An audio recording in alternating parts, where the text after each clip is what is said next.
Bagian berikutnya saya akan memaparkan data aduan atau highlight kasus-kasus terkini yang diterima atau ditangani oleh Komnas HAM.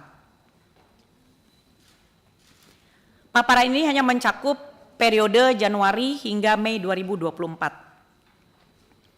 Hingga Mei 2024, Komnas HAM menerima sejumlah 955 kasus yang kemudian diadukan, lalu kemudian diproses melalui proses pemantauan sejumlah 366 kasus, proses mediasi 98 kasus, dan saran tanggapan aduan sejumlah 491 kasus.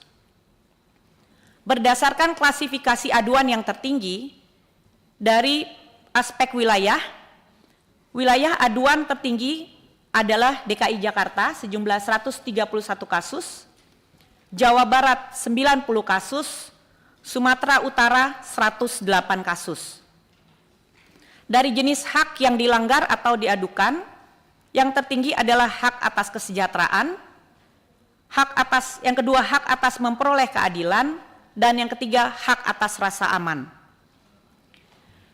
Pihak teradu yang paling tinggi diadukan yang pertama adalah Kepolisian Republik Indonesia sejumlah 278 aduan. Yang kedua terbanyak adalah korporasi sejumlah 146 aduan. Dan yang ketiga adalah pemerintahan pusat dan pemerintahan daerah sejumlah 91 aduan.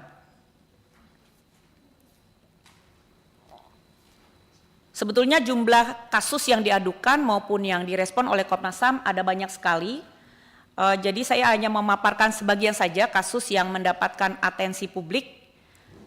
Namun jika nanti anggota komisi yang terhormat memiliki perhatian terhadap kasus yang tidak kami sebutkan di sini, kami persilakan nanti untuk mengajukan pertanyaan yang dianggap perlu kami atensi.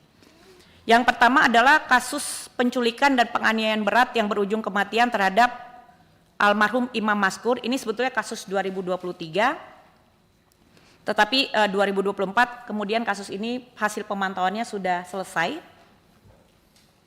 Dan Komnas HAM telah menyampaikan laporan dan rekomendasi atas peristiwa ini kepada Panglima TNI, Kepala Kepolisian Republik Indonesia, dan Mahkamah Agung terkait proses penegakan hukum, Kepala BPOM untuk penertiban dan penindakan terhadap jaringan dan peredaran bisnis obat keras golongan G, dan kepada LPSK untuk memastikan perlindungan dan pemulihan bagi korban dan keluarga korban.